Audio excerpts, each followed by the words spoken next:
माननीय सभापति जी, जय भीम।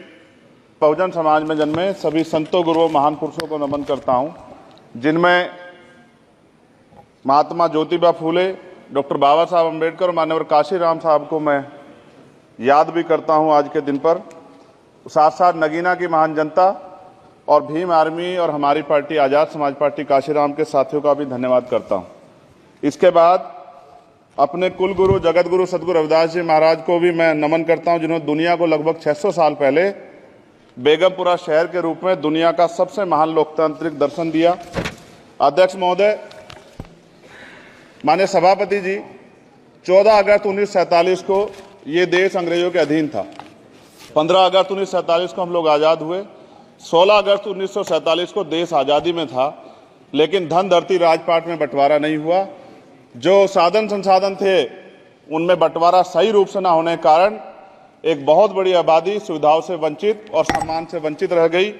उनको सम्मान देने के लिए और अंतिम व्यक्ति तक सुविधाएं पहुंचे, इसके लिए लोकतंत्र की व्यवस्था हुई। लेकिन आज़ादी के 70 साल बाद भी हम कहाँ खड़े हैं, इस पर ये चिंता का विषय है। मैं मानता हूं कि सामाजिक न्याय तभी होगा माननीय सभापति जी, जब जातीय जनगणना पूरी होगी और जातीय जनगणना कराई जाएगी और साथ साथ संख्या के आधार पर आरक्षण जो है वंचित वर्गों का बढ़ाया जाएगा। उसके साथ साथ जब राष्ट्रपति जी अभिभाषण पर बात रख रही थी तो उन्होंने शहरी और ग्रामीण क्षेत्रों के विकास की बात कही और ये भी कहा कि दुनिया में सबसे उत्तम शहर हमारे यहाँ बने। लेकिन माननीय सभापति जी, 70% आबादी तो गांव में निवास करती है, तो गांव की आबादी के बारे में भी सोचना होगा कि उनका जीवन कैसे बदले। माननीय सभापति जी, उच्च शैक्षणिक संस्थानों में बहुजन समाज के जो छात्र हैं उनके साथ कास्ट एट्रोसिटी हो रही है, निरंतर उनकी हत्या हो रही है। साथ साथ जो सरकारी कर्मचारी हैं दफ्तरों में, उनके साथ भी जो SC ST OBC और मुस्लिम और अन्य धार्मिक अल्पसंख्यक उनके साथ भी माननीय सभापति जी जातिगत और धार्मिक जो है शोषण किया जा रहा है। इसलिए मेरी मांग भी है कि पुरानी पेंशन को भी अध्यक्ष जी बहाल किया जाए। जो कर्मचारी देश की सेवा में लगे हैं उनका भी सम्मान होना चाहिए। महामहिम राष्ट्रपति जी के अभिभाषण में निजी क्षेत्रों में SC ST OBC को रिजर्वेशन देने का कोई उल्लेख नहीं हुआ है, जो कि आज चर्चा का विषय, क्योंकि 98% प्राइवेट सेक्टर है, 2% सरकारी सेक्टर है, तो 98% प्राइवेट सेक्टर में भी हमारी हिस्सेदारी की बात होनी चाहिए। माननीय सभापति जी, चीन हमें आंख दिखा रहा है और लगातार हमारे देश की सीमाओं में घुसपैठ कर रहा है। इसलिए अग्निवीर योजना को हटाकर पुनः सेना भर्ती शुरू की जाए और साथ साथ भारत की सबसे प्राचीन व बहादुर रेजिमेंट में से एक चमार रेजिमेंट को पुनः बहाल करा जाए, ऐसा भी मेरा आपसे आग्रह है। माननीय सभापति जी, पिछले सारे प्रधानमंत्रियों ने मिलकर जितना कर्ज लिया है उससे दुगना कर्ज हमारे वर्तमान के प्रधानमंत्री जी ने लिया है। किसान अगर अपना कर्ज माफ कराने के लिए जाता है तो लाठी झेलनी पड़ती है, जबकि सरकार ने धन्ना सेठों का 15 लाख करोड़ रुपया माफ किया है। इस ओर हमें ध्यान देना पड़ेगा, हमारी आने वाली पीढ़ियों को ये कर्ज चुकाना पड़ेगा। माननीय सभापति महोदय जी, किसानों को MSP की लीगल गारंटी तथा किसानों का कर्ज माफ होना चाहिए। साथ साथ 2 अप्रैल 2018 को SC ST के बच्चों पे बहुत बड़े पैमाने पे मुकदमे लगे थे।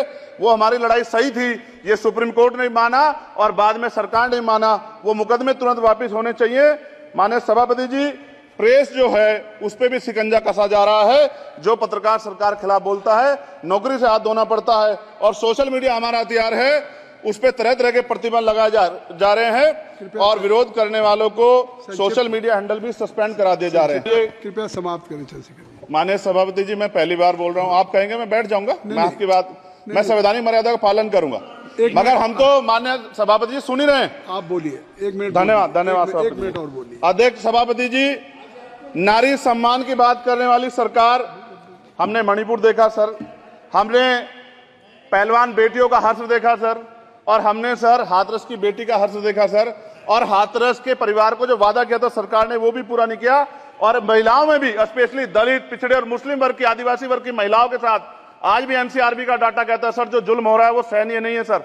साथ साथ कोविड में तैरती, हमने कोविड में बहुत सुना सर, कोविड में तैरती लाशें भी गंगा में हमने देखी है सर, और मजदूरों का हाल भी हमने देखा है। सभापति जी, बस सब समाप्त कर रहा हूं। नोटबंदी पे छोटे मजले उद्योग की जो कमर टूटी वो भी हमने देखी है। सभापति जी, शैक्षणिक संस्थानों, विश्वविद्यालयों में, चिकित्सा संस्थानों में OBC ST के योग्य अभ्यर्थी को NFS करके जिस तरह निकाला जा रहा है, लेटरल एंट्री करके जिस तरह हमारे रास्ते बंद किए जा रहे, ये भी हम देख रहे हैं सभापति जी। साथ साथ मेरा ये कहना है सर, ये सबका इशू है कि प्राइवेट कर्मचारी सर और सरकारी भी कई जगह पे 8 से ज्यादा घंटों से काम करते हैं और उनको जो सर उचित वेतन भी नहीं मिलता, तो न्यूनतम वेतन 20,000 रुपए तय हो और 24 घंटे की ड्यूटी। उदाहरण के तौर पे यूपी पुलिस सर बहुत पूरा काम करते हैं वो लोग। वो राज्य के विषय हैं, आप यहाँ सर मैं आपके राज्य सरकार के लिए भी आपके संज्ञान में डाल रहा हूँ। विषय सर पुलिस सब जगह है सर, लेकिन सवाल ये है सर, बहुत पसीना बातें हैं, 8 घंटे की ड्यूटी और वेतन विसंगति बॉर्डर स्कीम से उनको जो